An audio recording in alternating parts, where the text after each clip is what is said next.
Ei, concurseiro, presta muita atenção aqui em mim agora. Se você está estudando informática para a Banca FGV, enfim, toma cuidado, porque a maioria vai errar um monte de questão porque não sabe estudar direito. E aqui comigo nós vamos dissecar.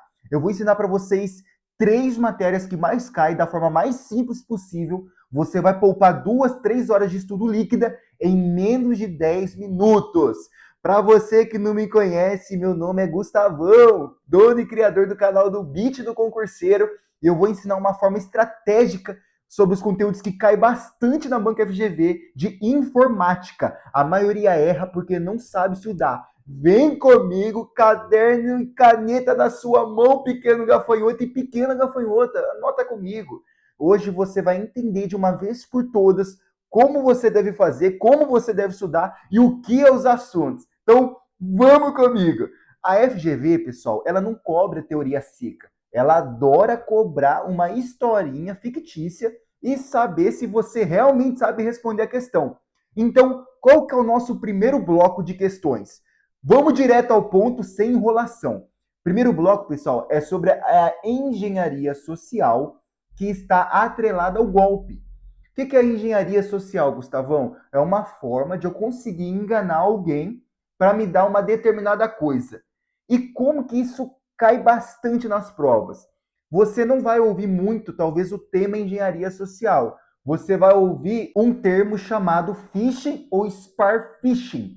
O que é isso, Gustavão? Que é esse vírus aí, Gustavão? Pessoal, phishing é uma forma de engenharia social. Então, o que acontece? Eu vou lançar um e-mail, vou lançar tal coisa, pedindo uma urgência, para que a pessoa que eu mandei isso, ela venha clicar e fazer o que eu estou pedindo. E qual que é a diferença dos dois, Gustavão? Phishing e spear phishing. Qual que é a diferença? Me explica, Gustavão. Seguinte, pessoal, phishing é uma técnica isolada. Ele vai mandar para um monte de pessoa, quem caiu na pescaria, quem caiu na isca, caiu. E o que é esse spear phishing? Que está sendo muito cobrado. É uma técnica que a pessoa estuda antes de tentar jogar um phishing. Então, aquele e-mail que você recebe, se passando por um banco, que você tem muitas milhas, que às vezes sua foto foi vazada, isso aí é phishing. Tipo assim, eles jogam aleatoriamente. Agora, Spear Phishing não. Eles estudam o caso e querem que tal pessoa, eles estudam a rotina, sabem quem que é o chefe e manda se passando por alguém. Ou seja, é um ataque direcionado, passa muito mais credibilidade. E por que ela adora cobrar isso? Porque ela conta a historinha para você. E aí, na historinha, meu amigo, você tem que ser ligeiro. Eu te dei, pessoal, 2 termos aqui agora que caem muito na banca, que cobra muito. E eu vou te falar um negócio. Se você ficou até aqui comigo, parabéns. Você já faz parte dos 10% que permaneceram e que continuaram no vídeo. E que se cair essas questões na sua prova, você vai saber responder. Porque você veio com o Gustavão, gente. Aqui o ensino é certeiro. Então, beleza. Te ensinei a primeira parte, que é um bloco que cai muito sobre engenharia social.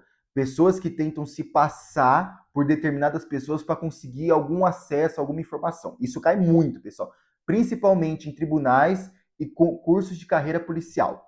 Qual que é o segundo bloco, Gustavão, que é muito cobrado? O segundo bloco, pessoal, é vírus e worm.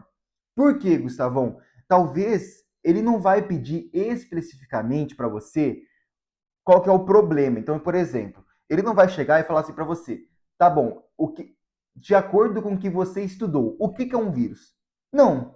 Ele vai te dar uma situação hipotética e você vai ter que responder se isso é um vírus ou um worm. E por que eu trouxe eles? Porque os dois são muito parecidos. Os dois se replicam, os dois são muito fáceis de pegar, porém tem uma diferença. Um precisa de atitude e o outro não precisa de nada. Ele vai se auto-replicar sozinho. E agora que entra aqui o segredo, agora que entra o beat para você. É o seguinte, pessoal, presta atenção, pelo amor de Deus, para você entrar essa matéria na sua cabeça. O vírus precisa que alguém clica nele. Ou seja, precisa que alguém execute alguma ação. O worm, ele não precisa de nada, ele se autopropaga pela rede.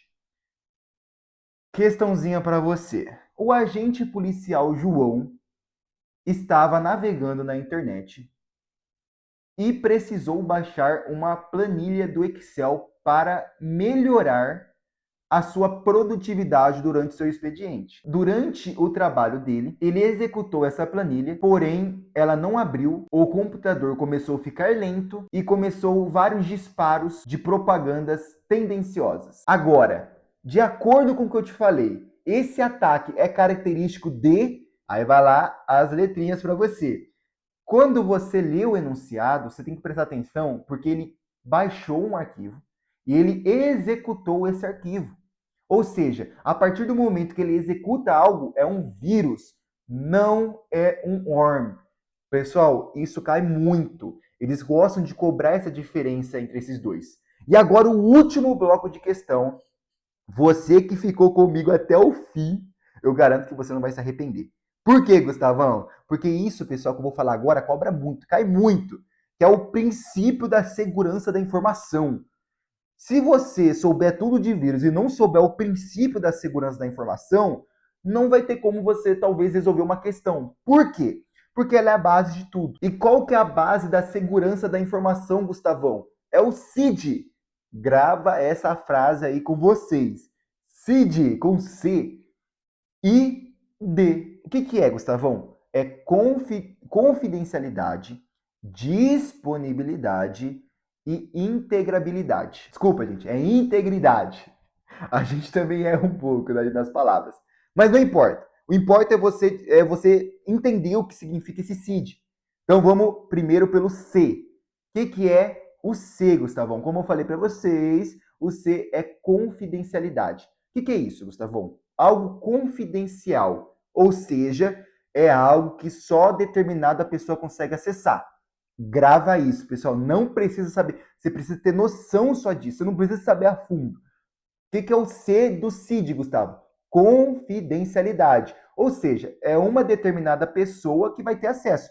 As outras demais não vão ter acesso. Se alguém que não era para ter acesso e conseguiu ter acesso, quebrou a confidencialidade. Qual que é o I, Gustavão? É integridade. Pensa na integridade. Não precisa ficar decorando muita coisa. O que é integridade? É garantir que o documento que eu mandei, que o arquivo que eu mandei chegue de forma íntegra, ou seja, que não chegue pela metade, que não chegue faltando informações, ele tem que chegar por completo. Beleza, resolvemos C. E o D? O D é de disponibilidade. O que significa? O que é algo disponível para vocês? É algo que, se eu quiser acessar, eu vou conseguir. Então, beleza, o meu banco está disponível. Ou seja, eu acessei meu banco, ele está ali. Quando eu querer puxar ali meu extrato, eu vou conseguir. Ele está disponível. O que é disponibilidade na segurança da informação? É que um site, ou um arquivo, ou qualquer outra coisa não saia do ar. Ou seja, continue e permaneça de uma forma que esteja disponível a todos que são permitidos a usar. Entenderam? Esses são os 3 princípios. Anota, pequeno gafanhoto. Eu vou deixar na descrição também um resuminho, com poucas palavras, mas anota, pessoal, porque vai te ajudar. Beleza? Pessoal, você que ficou até comigo aqui, meu muito obrigado do fundo do meu coração. Saiba que vocês são uma pequena parte. Eu queria que vocês comentassem para mim para que concurso você está estudando. Eu respondo os comentários, a gente pode trocar uma ideia. Enfim, manda aqui no comentário. Se esse vídeo te ajudou, deixa o joinha para me motivar, para trazer mais conteúdo. Se você gostou, se inscreva-se no canal, porque aqui eu trago conteúdos semanais e muito bacana que vão te ajudar. Eu faço o máximo, pelo menos. Tá bom, gente? O meu muito obrigado. Valeu, falou e tchau!